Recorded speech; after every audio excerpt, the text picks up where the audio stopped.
I invited my son and his wife to Christmas dinner. They never came. Not because they'd forgotten. Not because something urgent had happened.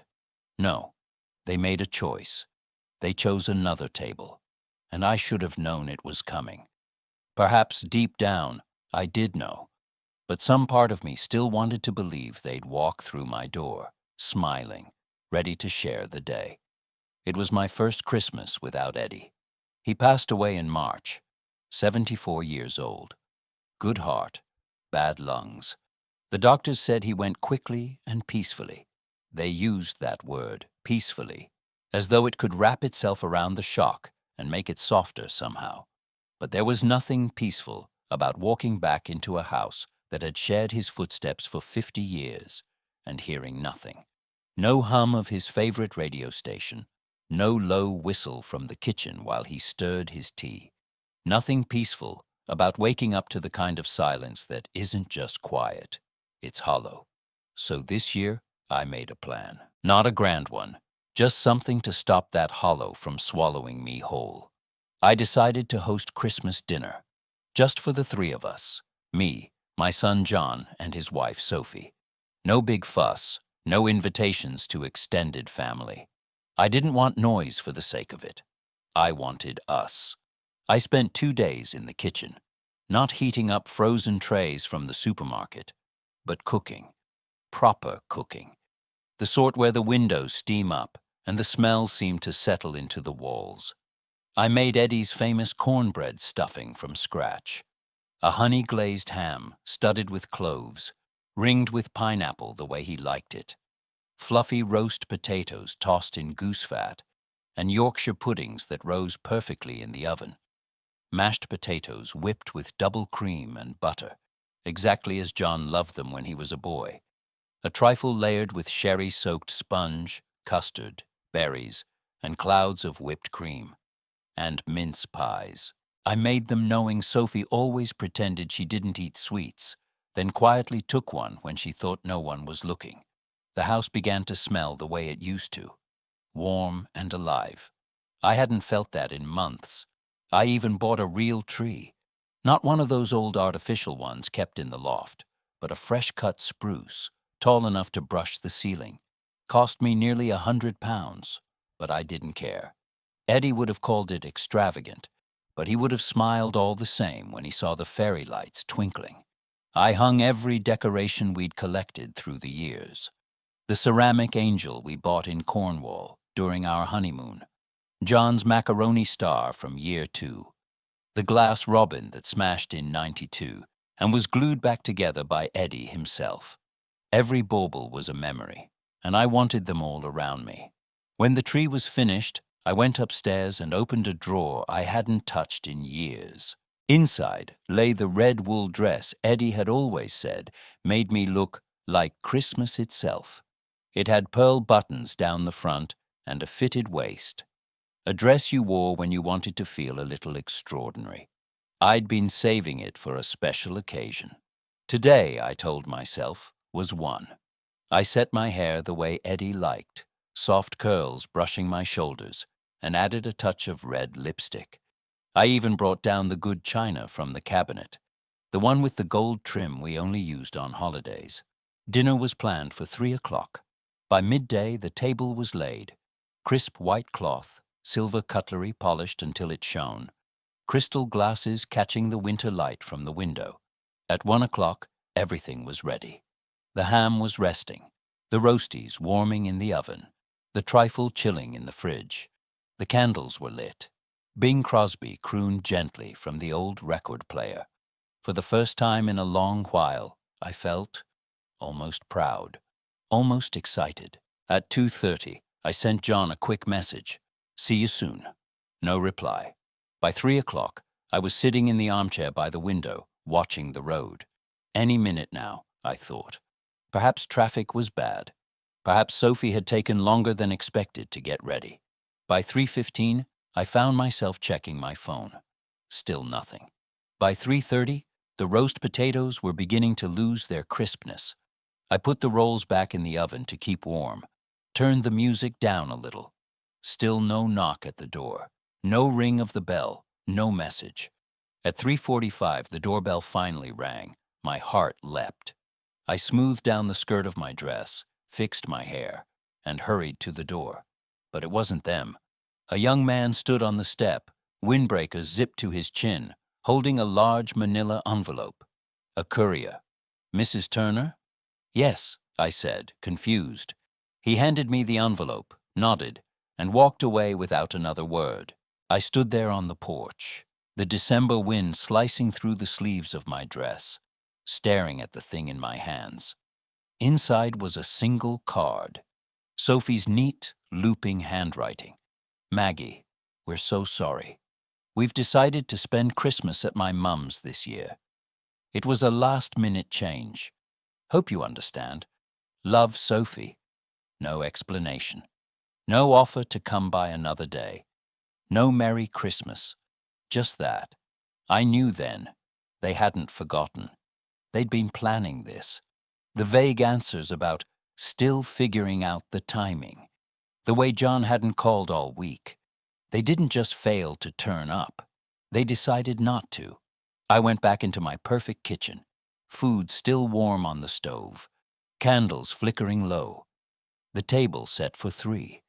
And it hit me. I had been waiting for something that was never going to happen. I poured myself a glass of wine and sat at the head of the table. Looked at the 2 empty plates across from me. Tried to eat, but every mouthful felt like sawdust. My throat refused to swallow. I stared at the glazed ham I'd basted, the trifle I'd layered so carefully, the stuffing I'd made by hand. None of it mattered now. The warmth in the room seemed to drain away, leaving me with the quiet hum of the refrigerator and the distant sound of carolers somewhere down the street. Eventually, I turned off the music, blew out the candles, packed the food into containers, and slid them into the fridge, all except the trifle. I left that sitting on the counter, untouched. The phone never rang, no text, no photograph of the family gathered together. Later that evening, I did something I knew would hurt. I opened Facebook. There it was, Sophie's mother's dining room table, packed to the edges, plates stacked high, glasses half empty, wine bottles scattered across the linen. And there, among them, was John, sitting beside Sophie, her hand in his, grinning at someone just out of frame. I didn't comment. I didn't even like the post. I just stared at it, that strange buzzing filling my ears. They didn't just forget me. They left me out, on purpose. And in that moment, something shifted inside me. Maybe not just for this Christmas. Maybe it had been shifting for a long time, and I had refused to see it. But now I couldn't unsee it. From the road outside, a faint echo of laughter drifted in through the glass. I pulled the curtain closed. The house was quiet again, and I was alone. The trifle sat on the counter all night, untouched. By morning, the cream had begun to sink into the custard, and the fruit layer was bleeding color into the sponge beneath. It looked tired, like it had been waiting as long as I had. I didn't have the heart to eat it. I slid it into the fridge, covering it with foil, as if that would stop it from feeling like a leftover reminder. The kitchen was still spotless. No crumbs on the floor, no sticky fingerprints on the table. The china plates I'd taken out for a special occasion were stacked in the cupboard again, still polished and perfect. It looked as though Christmas Day had never happened at all, except it had, just not the way I'd imagined. That afternoon, with nothing to distract me, I made the mistake of looking at Facebook again. Sophie's mother had posted more photographs, the kind of curated snapshots people share to show the world how blessed they are. In one, Sophie was standing in a green velvet jumper, holding a glass of red wine. John was next to her, leaning back in his chair, laughing at something across the table. Candles glowed in silver holders. A roast turkey took pride of place at the center. The caption underneath read, "So grateful for a house full of family this Christmas." It was that line, full of family, that hit like a cold wind. Not because they were happy. I could live with that. But because in their picture of what family meant, there was no space for me. Not even as an afterthought. The ghost of Christmas. Passed later that evening, I sat in the living room with the fairy lights still twinkling on the tree. I hadn't switched them off the night before. The stockings still hung on the fireplace. One for me, one for Eddie, one for John. I didn't take them down. Maybe I thought leaving them up would make the room feel less empty. I stared at Eddie's chair across from mine. He'd sit there every Christmas Eve, pretending he was only resting his eyes, while he drifted off during "It's a Wonderful Life." I used to tease him about it. Now, I'd have given anything to hear that soft snore again. I thought about Christmases when John was little. Eddie would be outside stringing fairy lights along the porch, even in the frost, while I baked mince pies and sausage rolls. John would run around in his flannel pajamas, more excited about ripping the wrapping paper than what was inside. Every Christmas Eve, Eddie insisted on reading The Night Before Christmas by the fire. He'd hold the book open in one hand and pull John onto his lap with the other.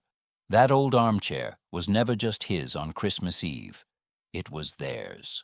Christmas morning meant a big cooked breakfast: eggs, sausages, fried bread, grilled tomatoes, followed by Eddie sneaking a slice of Christmas cake long before lunch, pretending I hadn't noticed.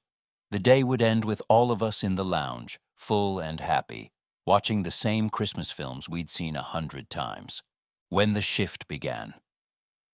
But after John married Sophie, things changed. The first Christmas they were married, Sophie suggested spending the day at her parents'. I understood. Newlyweds want to build their own traditions. We agreed to meet later in the week for a meal. The next year was the same, and the one after. I told myself it was fine. They were busy. They had their own lives. I didn't want to be the sort of mother who made everything about herself. But slowly, the visits became shorter, the excuses thinner. When they did come round, they'd arrive late and leave early. "We can't stay too long. Traffic will be awful going back." Sophie would stay glued to her phone while I cooked. John would hover nearby, trying to look helpful, but clearly waiting for Sophie to give the signal it was time to go. Last year, they turned up nearly 2 hours late, having already eaten at her mother's. They pushed food around their plates, complimented it politely, and left before dessert. I'd packed them mince pies to take home, but I found the tin left behind on the hall table after they'd gone. Still trying. I kept trying anyway. Every year, I thought if I made it nice enough, warm enough, like it used to be, they'd remember what it felt like to be here. That maybe they'd choose my table again. I put my energy into cooking the recipes Eddie loved, into hanging the decorations John had made as a boy, into keeping the house as it was when our family felt whole. This year was different. Eddie wasn't here. And for the first time, they didn't just come late or leave early. They didn't come at all. They didn't call. They didn't even send a message until the courier knocked on my door.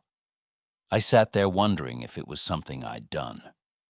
Had I been too pushy, talked too much about Eddie, making the house feel heavy with memories? Was I too old-fashioned? Did Sophie dislike that I still kept Eddie's old dressing gown on the hook by the door? Or that I used the landline instead of video calls? The more I turned it over, the more I realized I didn't know anymore.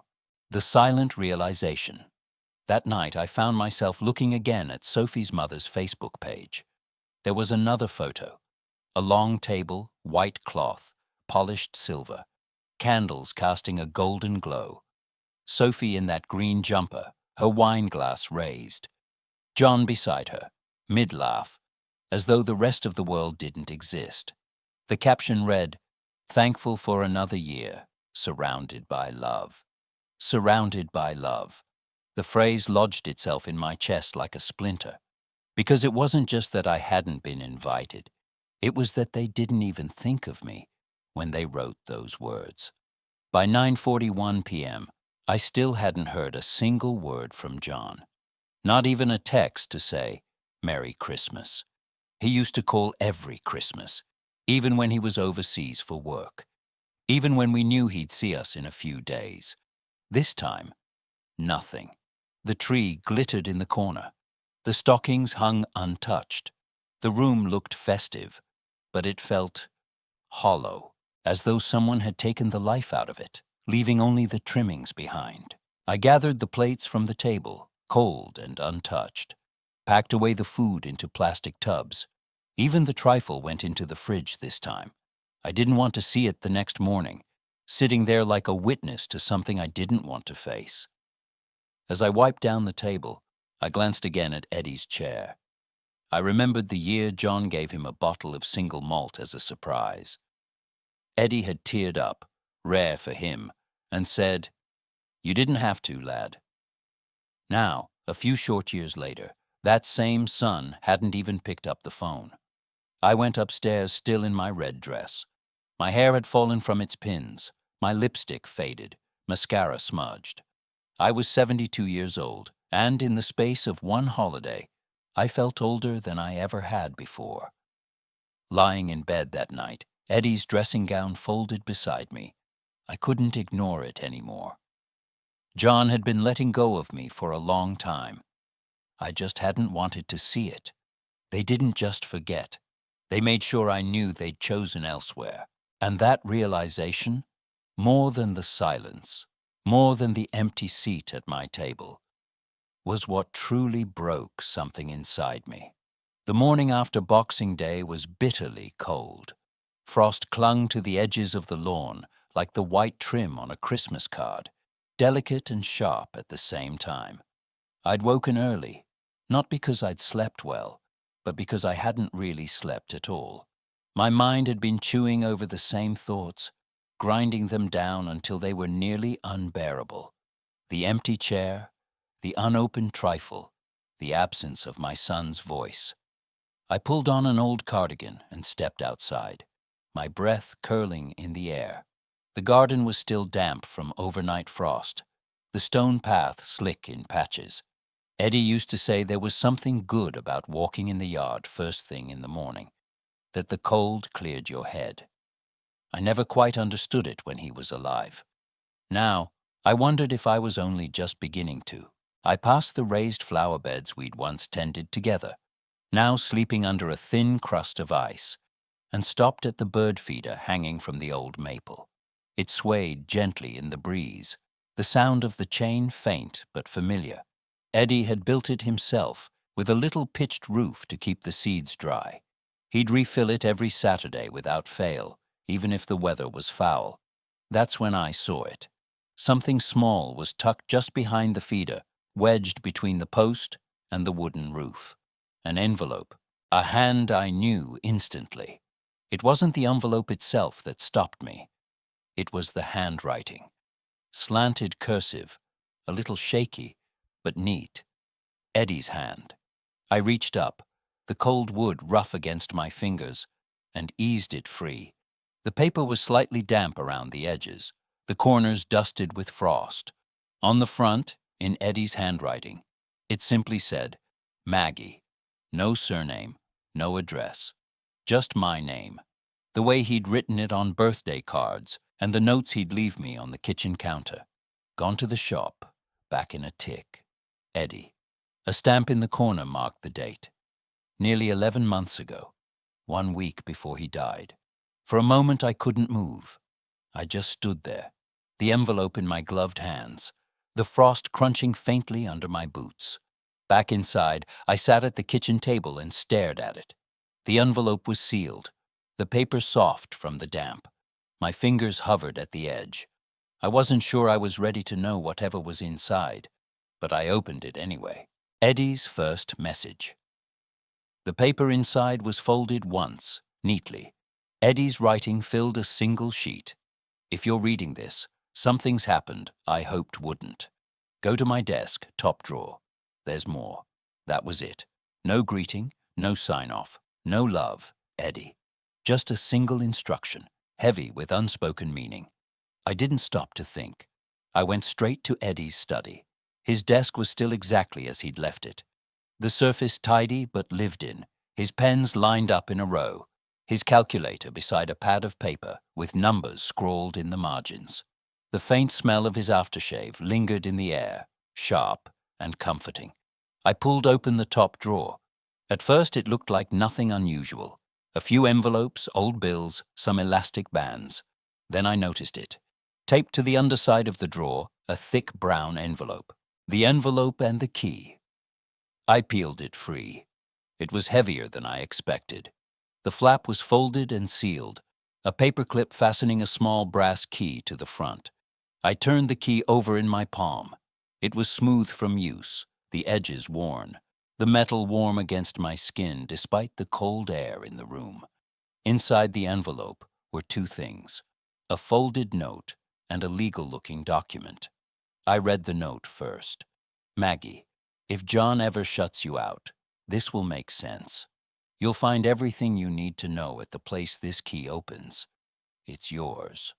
Always was. You just didn't know it. I felt the weight of the words settle on me. He hadn't written if they forget you, or if they stop calling.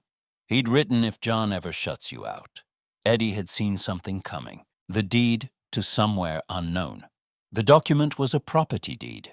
My name was printed clearly at the top. The address was in the Cotswolds, a small village I didn't recognize. We'd never owned anything other than our house here. Eddie had never mentioned buying another property. I read the address twice, then reached for my phone. I typed it into the Maps app. A little red pin appeared on the screen, tucked into a winding lane not far from the hills. There were no photos, no estate listings, just the map. A cottage, 45 miles from here. I sat back, my heart thudding. Why would Eddie keep this a secret from me? Why hide the key until after he was gone? The note echoed in my head. If John ever shuts you out. Seeing what he saw, the realization came slowly. This wasn't just about property. Eddie had known, perhaps long before I had, that there was a distance growing between me and our son. He'd seen it in ways I couldn't or wouldn't acknowledge. He'd always been more reserved about such things. I was the one who wanted to believe people meant well, who gave second chances, sometimes third and fourth. Eddie noticed patterns, he remembered, and it seemed he planned. The cottage wasn't a whim. It was a safety net, something he'd made sure would be mine alone, somewhere no one else could touch. I held the key in my hand and felt its edges press into my palm. There was something about it, about the way he'd prepared it, that made me feel as though he was in the room with me, urging me to follow through. The photograph on the shelf. On the bookshelf above his desk sat a framed photograph of the three of us, me, Eddie, and John, on the day John graduated from university. Eddie's hand rested on John's shoulder. My arm was looped through Eddie's. We were all smiling. But now, with this envelope open in front of me, I noticed something I hadn't before. Eddie's eyes weren't on the camera. They were on John, watching him. It was as though he'd already been measuring something that day, weighing the kind of man our son had become, a decision. Made that night, I packed a small overnight bag, a couple of jumpers, a change of shoes, my torch, a flask for tea. I didn't know what I'd find at the cottage, but I knew I couldn't ignore it. I left the red dress I'd worn on Christmas Day hanging over the chair in my bedroom. It looked different now. Not like something from a day to celebrate, but a reminder, a marker for the moment I'd stopped believing they would come back to my table. Eddie had been gone almost a year, but in this strange, sudden way, it felt like he'd just spoken to me for the first time in months, and I was finally ready to listen. The road ahead. The next morning, the roads were clear but glittering with frost. The sky was pale and thin, the winter sun barely peeking over the hedgerows. I poured hot tea into my flask and wrapped a peanut butter sandwich in foil, the way Eddie always packed food, just in case.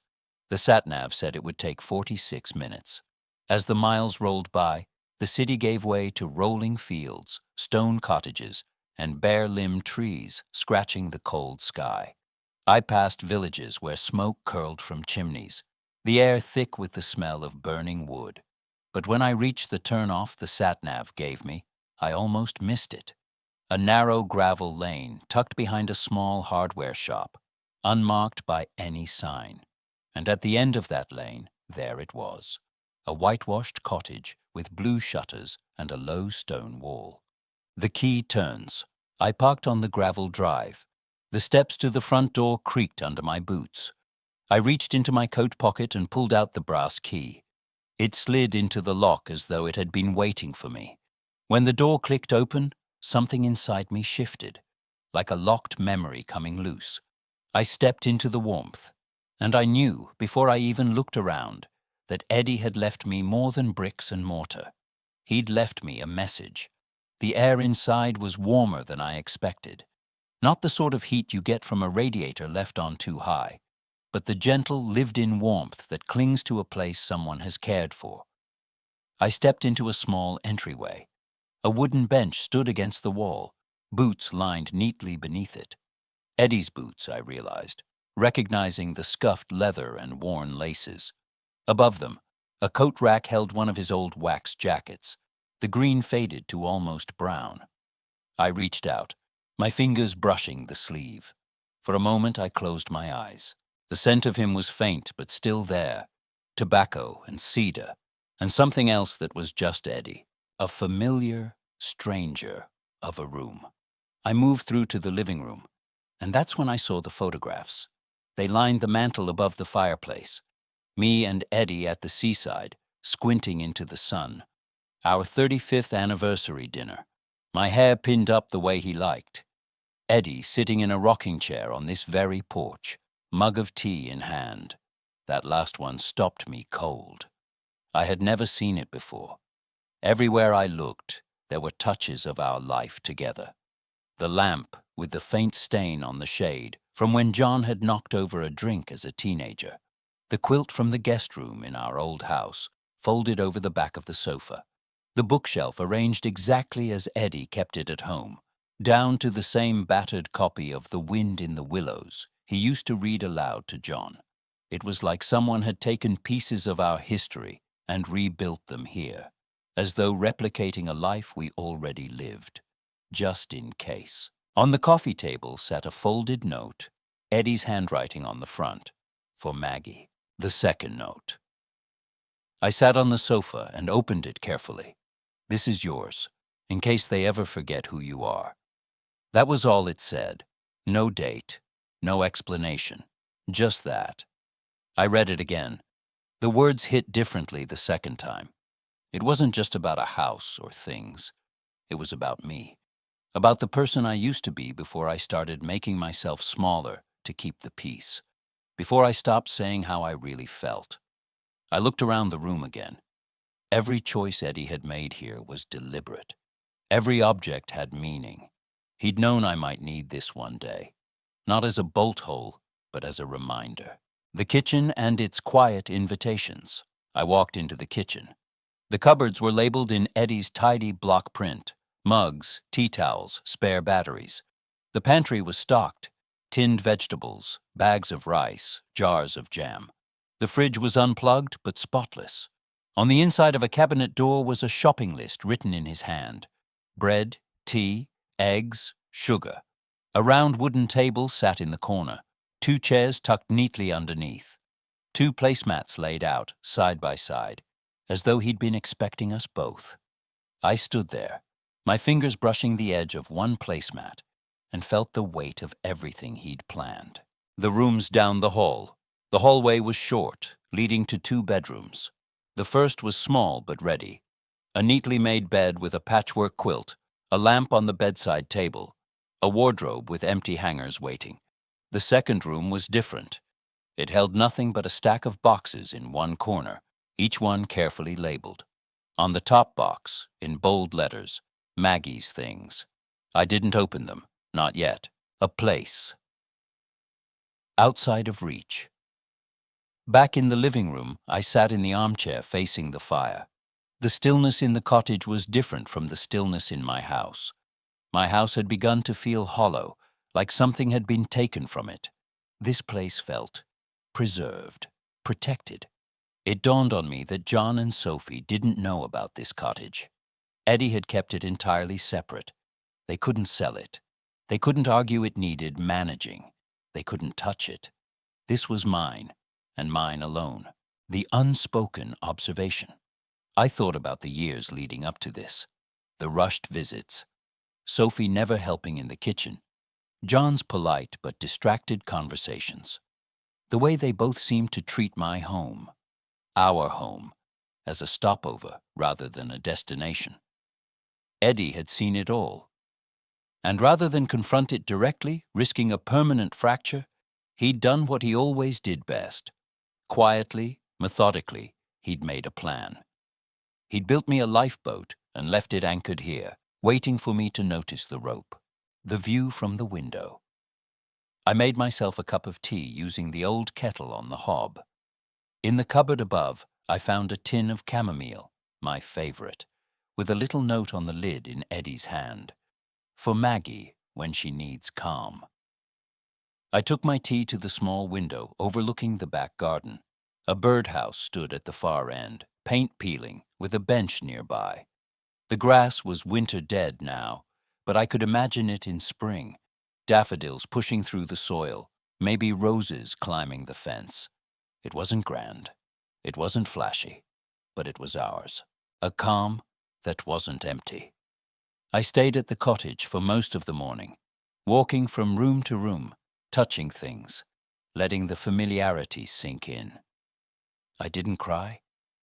I thought I might, but the tears didn't come. Instead, there was a kind of steadiness settling over me. The feeling that whatever happened next, I wouldn't be entirely at someone else's mercy. Eddie hadn't done this out of fear. He'd done it out of love. Out of the kind of forward thinking that protects quietly, without making a fuss. For the first time in a long while, I didn't feel forgotten. I felt found. Leaving for now. When I finally locked the door behind me, the brass key felt warmer in my palm than it had when I arrived. I slid it into my coat pocket and gave one last glance to the cottage. It looked as though it belonged in a painting. White walls against the winter sky, blue shutters closed against the cold, smoke curling from a chimney I hadn't lit. Waiting. Back in the car, I sat for a moment before starting the engine. I knew I'd be back soon. There were boxes to open, cupboards to stock, maybe even flowers to plant in spring. But more than that, there was something else here, something I couldn't yet name, that Eddie wanted me to find. And I was ready to follow where it led. It was 3 days after I first stepped inside the cottage when the phone rang. I didn't recognize the number, and these days, I rarely answer calls from strangers. But something made me press the green button. "Mrs. Turner?" The voice was warm but formal. "My name is Alan Hughes. I was your husband's accountant." I sat down. "Yes, Mr. Hughes. I know the name." "I hope I'm not catching you at a bad time," he said politely. "I've been meaning to call for a while, but I wasn't sure if now was the right moment." "It's as good a time as any," I replied. The truth was, I didn't know if there was such a thing as the right moment anymore. The reason for his call. "Well," Hughes began, "your husband left me with specific instructions. I was to contact you only if certain circumstances arose. Circumstances he feared might happen one day." There was a pause. Not long, but long enough for me to feel the weight behind his words. "I take it," he continued. "Things with the family feel different now." I thought of the courier on Christmas Day, Sophie's tidy handwriting in that curt little note, the untouched trifle, the cottage key in my pocket. "Yes," I said quietly, "they do." "Then I think it's time we met in person," he said. "There are matters your husband wanted you to know about. Should things ever shift in the way he suspected." The meeting. We agreed to meet the next afternoon at his office. A modest suite above a bakery in the old part of town. The kind of place you might pass a dozen times without noticing. When I arrived, Hughes came out to greet me. He was older than I expected, perhaps late 60s, with neatly combed gray hair and kind eyes behind wire-rimmed glasses. His handshake was firm but not forceful, the sort that said he was used to making people feel at ease before delivering something they might not want to hear. He led me into a small office lined with filing cabinets. Framed photographs of lighthouses and mountain trails hung on the walls. On the desk in front of him sat a slim black folder. Eddie's just-in-case fund. "Before we begin," Hughes said, "I want you to know something. Your husband was a careful man, thoughtful, always had a backup plan." I gave a small nod. "That sounds like him." He tapped the folder. 5 years ago, Mr. Turner moved a portion of his retirement savings into a private trust, in your name only, entirely separate from any joint holdings. It's not listed in the family portfolio, and no one else has access to it. I blinked. I had no idea. "That was the point," Hughes said gently. "He wanted you to have the security without the pressure. The balance has been conservatively managed, untouched since it was set up. As of last month, it holds just over £650,000. I felt the air catch in my chest. Why he did it. I rested my hands on my lap. Why would he think I'd need protecting? Hughes's expression shifted, careful now, as though he was stepping onto thinner ice. Because of what he saw happening over the years, and because of what he found out. He opened the folder and slid a sheet of paper toward me. "This is a summary of financial requests made to your husband over the past decade. 3 of them were from your son." I scanned the page. 2014, $25,000 for a home renovation business. Eddie gave it as a gift. I remembered the thank you card John had sent and the bouquet of flowers Sophie had brought. 2016, $75,000 requested. Denied. John never mentioned it to me. 2019, another request, dressed up as Sophie's dream project of flipping houses. Also denied. Hughes watched my face. In the last year of his life, they began calling more often, sending emails, pressing him to give them more control over certain accounts. The emails. He handed me a printout of 2 emails. The first read, "We just want Mum to be taken care of, but we need more control if we're going to help you manage things." The second, "We can't make long-term plans if everything's still tied up in Mum's name." I could hear Sophie's voice in those words. Polite on the surface, but with a steel edge underneath. "They never asked me directly," I murmured. "No," Hughes said. "That would have forced you to say yes or no yourself. Instead, they framed it as helping Eddie, the forged signature. There's something else," he continued, reaching for another sheet. "This is from 2018. A bank flagged it at the time. A check for £15,000, drawn from your joint account, marked for home updates. It carries your signature, or something close to it." I frowned. "I didn't write that check." "I know," Hughes said. "Your husband knew too. He had it examined, and the handwriting confirmed it wasn't yours. Who was it made out to?" "A contractor in Hampshire. One Mr. Turner later learned was doing work on a rental property Sophie was managing." The room seemed to tilt slightly. "They forged my name," I said, my voice low. Hughes nodded once. "When your husband confronted them, Sophie denied it outright. John called it a mistake. But Eddie, he didn't believe them. From that point on, he began separating assets more decisively. Which brings us back to this trust. The truth in Eddie's words." Hughes leaned back in his chair. When he set it up, he called it the just-in-case fund. His words to me were, "If things turn cold, I want her to have her own footing. I want her to be able to stand without asking anyone's permission." I stared at the folder in front of me. The numbers on the page didn't just represent money. They represented Eddie's quiet way of loving me, of making sure that even if the people closest to me failed, I wouldn't be left defenseless. The final detail. There's one more thing, Hughes said, reaching for another envelope. A smaller account, under a business name he once used for consulting. He instructed me to transfer it to you if this meeting ever happened. That account holds £82,000. I shook my head slowly. He never told me. No, Hughes said again. He didn't want you to feel you had to guard it while he was alive. This was about options. Freedom, if you ever needed it. I felt my throat tighten. Leaving with the truth. Hughes stood and placed the folder in my hands. Everything you need is here. We can arrange the paperwork whenever you're ready. There's no rush. As I stepped outside, the winter air hit my face like a splash of cold water. My whole life had shifted again in the space of an hour. Eddie was gone, but he was still here, in his steady, thoughtful way, still one step ahead. And now I saw what he'd seen. I wasn't imagining the distance. I wasn't overreacting. John and Sophie had plans, and they didn't include me. But now I had a plan too. It was just after 4 o'clock when I pulled into my driveway. The sky was the color of pewter, and the air carried that sharp bite that seeps straight through a coat. I'd just come back from Mr. Hughes's office, Eddie's folder resting in my handbag on the passenger seat. Thick with papers, bank records, and truths I hadn't known I needed until now.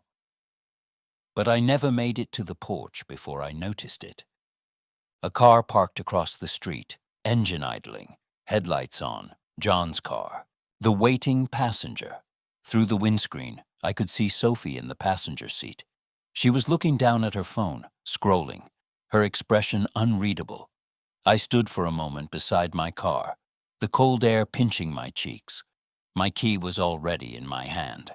I turned toward the house, hoping, foolishly, that maybe they'd leave before things started. I'd barely stepped inside when I heard footsteps on the porch. "Mom," I turned. John was standing there, hands shoved deep into his jacket pockets. He didn't smile. He looked like a man rehearsing a speech he wasn't sure he wanted to give. "We need to talk," he said, letting him speak. I held the door open, but only just. "All right," I said. He didn't step inside. "I know Christmas was messed up," he began. "We should have called. I should have called. That's on me." I said nothing. "It's just, Sophie thought it might be easier to spend it at her mum's this year. Less stress, you know. Things got busy. We didn't want to hurt anyone's feelings." "You could have called," I said evenly. "I know, I should have." He shifted on his feet. The engine of his car hummed across the road. Sophie still hadn't looked up from her phone. "The real reason." "Actually," John said after a pause, "there's something else I wanted to ask you." Here it comes, I thought. "About Dad's things," he said. "Some of the old accounts. I've been going through the boxes in the garage, and I thought maybe, if you needed help sorting any of it, financial stuff, paperwork, I could take a look." I studied his face. For a moment I saw Eddie in the shape of his eyes, the line of his brow, but the tone, the measured, careful tone, was all Sophie. "What made you think I needed help?" I asked. "You've been quiet," he said. "We've been worried." "You haven't called in 3 weeks," I said flatly. "I know, but things have been hectic. Sophie's been getting the business going, and we're looking at refinancing the house." "The rental house in Hampshire?" I asked. He froze. "How did you—" "The confrontation turns." "Don't worry about how," I said, my voice steady. "Just answer me one thing. Did you know she forged my name on that check?" He looked away. That was answer enough. I let the silence stretch until it felt heavy between us. "You weren't checking in on me," I said finally. "You were checking on what I have." "Mom, no." "Don't interrupt." His mouth closed. I know about the trust. I know about the accounts Dad moved. I know about the requests you made, the ones he refused. John looked like a boy caught with his hand in the biscuit tin. Only this time it wasn't biscuits. It was my future. You think I don't notice when someone's being polite just to see what they can get? I asked. It's not like that, he said quickly. We were just trying to make sure things are manageable. For who? For you. You've been through a lot, he added. And you figured now was a good time to step in and take over, I finished for him. He didn't answer, drawing the line. I glanced past him toward the car. She's not coming in. He shook his head. She thought it'd be better if I talked to you alone. She's probably worried you'll say too much, I said. Mom, you're overthinking this. No, I said, my voice sharp now. I'm finally thinking clearly. He shifted again, glancing back at the car as though looking for an escape route. I don't need help managing anything, I told him. I've got everything I need. Eddie made sure of that. His jaw tightened. I just wanted to make sure you were okay. I am, I said, for the first time in a while. Ending it. He stood there, clearly out of words, the cold beginning to creep in around the edges of the open door. Go home, John, I said. Tell Sophie I said hello. He opened his mouth, maybe to argue, maybe to apologize, but thought better of it.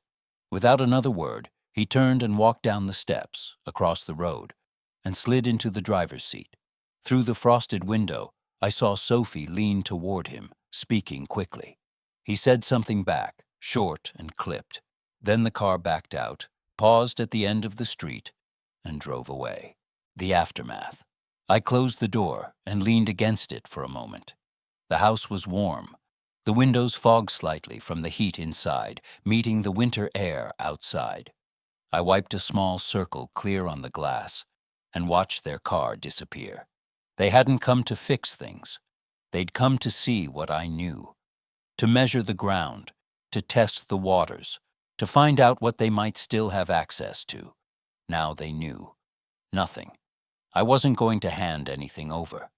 I wasn't going to apologize for not forgetting what they'd done. Eddie had seen this coming. He hadn't left me the cottage just for peace and quiet. He'd left it to remind me who I was. And now, standing in the quiet of my own hallway, I was starting to remember. 2 days after John's visit, the phone rang just after 7 in the morning. I was in the kitchen, cradling my first cup of tea, when I saw the name flash on the screen. Dot Miller. Dot had been my neighbor for almost 20 years.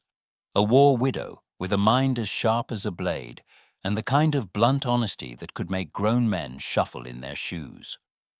If Dot called this early, it was never about anything small. The warning. Maggie, have you heard what Sophie's been saying? I felt my stomach tighten. No. What is it? She's telling people, mostly on her side of the family, that you're not well, that you might need someone to step in legally. The words hit like a slap. Step in? Dot didn't pause. A cousin of mine works at the courthouse in Westvale. She heard it from her sister-in-law, who still talks to Sophie's mother. The story is that you're showing signs of confusion, isolating yourself, being unstable. She said that last word carefully, as if it tasted foul in her mouth. My grip tightened around the mug. Unstable. She's laying the groundwork, Maggie.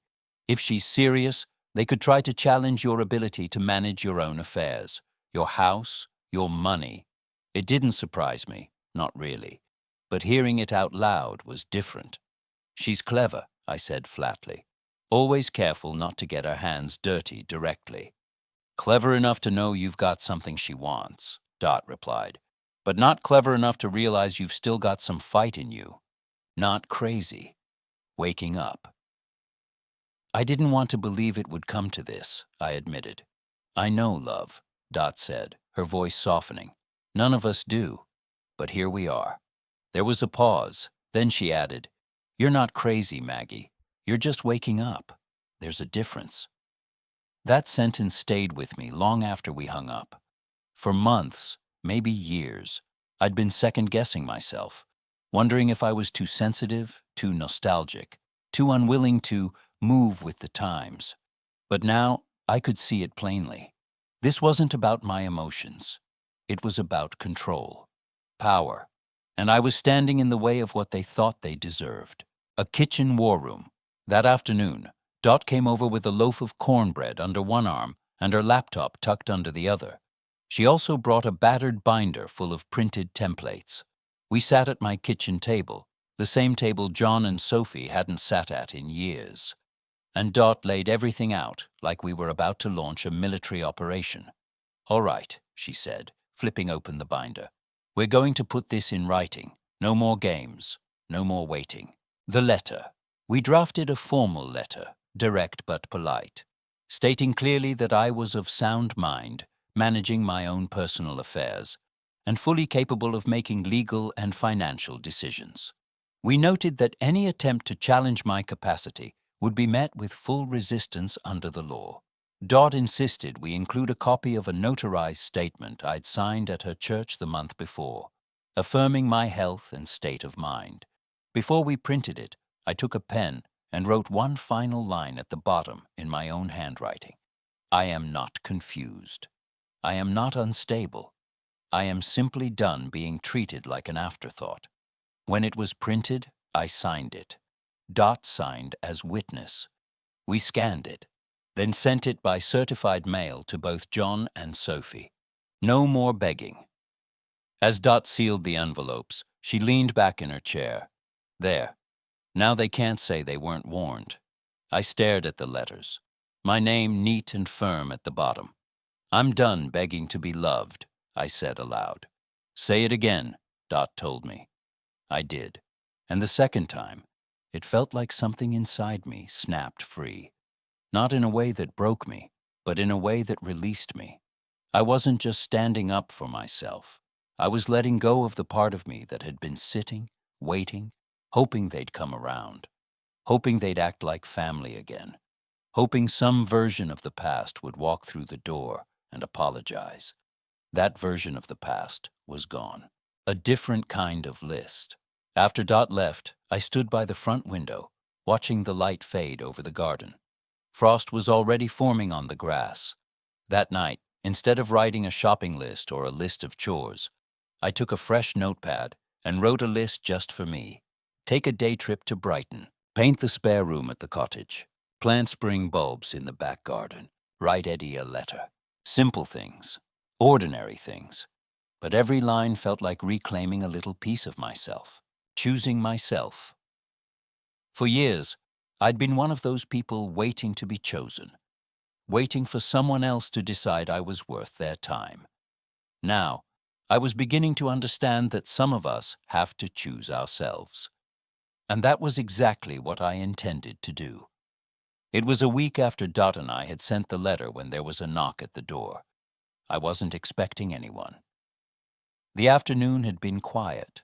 Laundry folded in the living room, a slow simmering stew on the hob, the television murmuring in the background.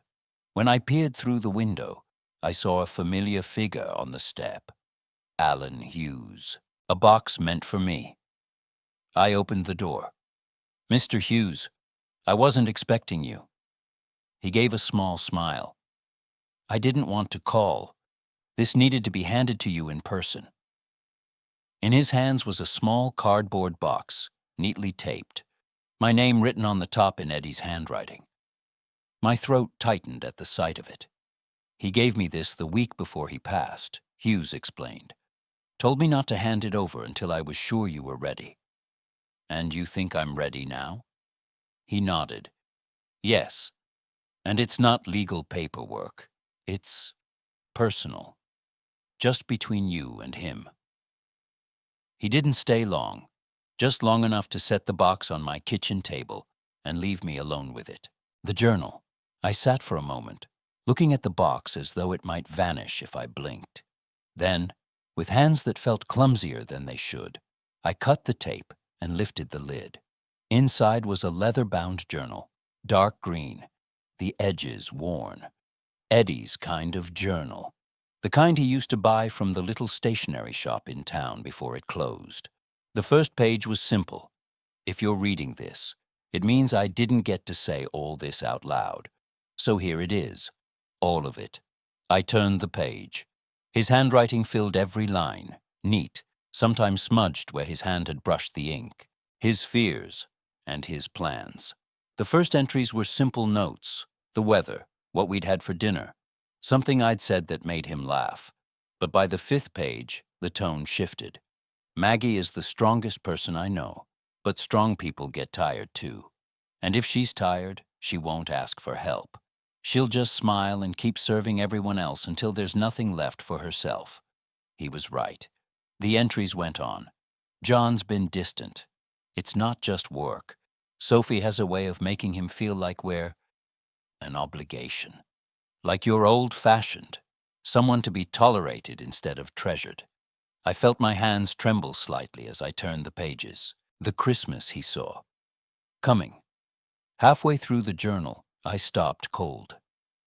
If you ever find yourself sitting at our table alone, wearing that red dress, waiting for someone who doesn't show, know that I saw it coming. And it has nothing to do with you. They left, but you are still here. And you are still enough. I had to close the journal for a moment. Press my palm against my chest and breathe. The foundation. Later entries detailed the steps he'd taken. The cottage, the private trust, and something else I hadn't known about. A small charitable fund in my name. The Margaret Turner Fund for independent women. For widows, grandmothers, caretakers. The women who've given their lives to others and then find themselves left behind. It's not much now, but with the right people, it will grow. He even had a list of contacts. One note read, "Maybe Dot can help spread the word through the church newsletter." I laughed through my tears. Of course he'd thought of Dot. The final page. Toward the end, the entries became shorter, his handwriting shakier. But the very last page was slow and steady, as though he'd taken all the time in the world to write it. If they choose to walk out of your life, let them. What's meant to stay will. What's meant to love you will. I sat at the table, holding the journal to my chest, and cried.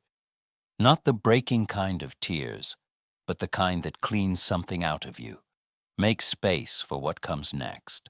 1 year later, same house, same month, but everything felt different.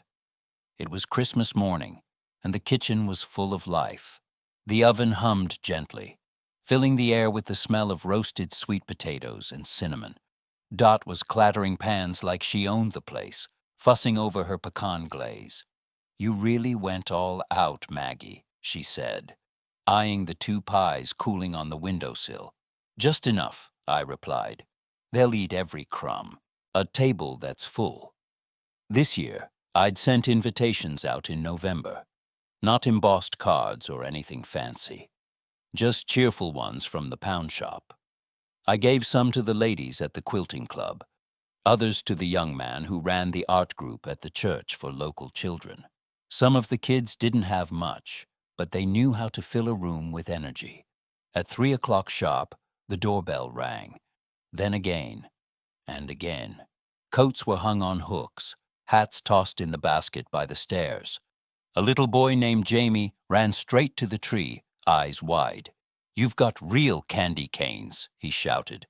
Within half an hour, every chair was taken. The table was loud with conversation, clinking glasses, bursts of laughter. Dot fussed over the gravy. Gloria from the quilting club told a story about her high school sweetheart. Someone put on a record, and Bing Crosby's voice floated through the room. Not perfect, and perfect anyway. It wasn't perfect. Someone spilled juice on the tablecloth. The ham was a little overdone. One of the teenagers knocked over a vase in the hallway, but it was real. The tree in the corner sparkled with handmade ornaments from the kids. Cotton ball snowmen, paper stars colored in crayon. Not shop-bought perfection, but something better. Proof of hands that had been here. People who'd showed up. The card 3. Days before Christmas, a card had arrived. No return address. My name on the front, John's handwriting inside. Merry Christmas, Mum. Hope you're doing well. John and Sophie, no apology. No mention of last year, no phone call, no invitation. I didn't cry when I read it. I didn't even feel much at all. I placed it in a drawer and carried on baking, because this year wasn't about them, the porch, and the truth. After dinner, some of the kids went outside with the chalk sets we'd given them as gifts. The adults lingered over coffee and leftover pie. Someone started singing Silent Night. I slipped onto the porch with a glass of red wine. The winter sky was streaked pink and gold, the air sharp but clean. Through the open window, I heard Dot scolding Jamie about sneaking another roll. I smiled. I sat in Eddie's old rocking chair, pulling a blanket around my shoulders. I thought about him, about the way the cottage smelled of cedar, about the journal and the words he'd left me. He'd always said, "You don't need blood to make a family. You need heart." The final realization. It had taken a year of heartbreak, silence, and facing truths I hadn't wanted to see. But I'd stopped hoping the people I loved would turn into people who loved me back the right way. Instead, I'd started loving the people who already did. I looked back through the window. The table was full again. Different faces, different names, but full. And it hit me. This was the dinner that mattered. Not last year's table, set for people who never planned to show up. This one, this table, these people. Eddie's lesson. I took a sip of wine and leaned back in the rocker, the sounds of life spilling from the house behind me. Last year, John and Sophie had chosen another table, so I built a new one. And this, right here, was where I belonged.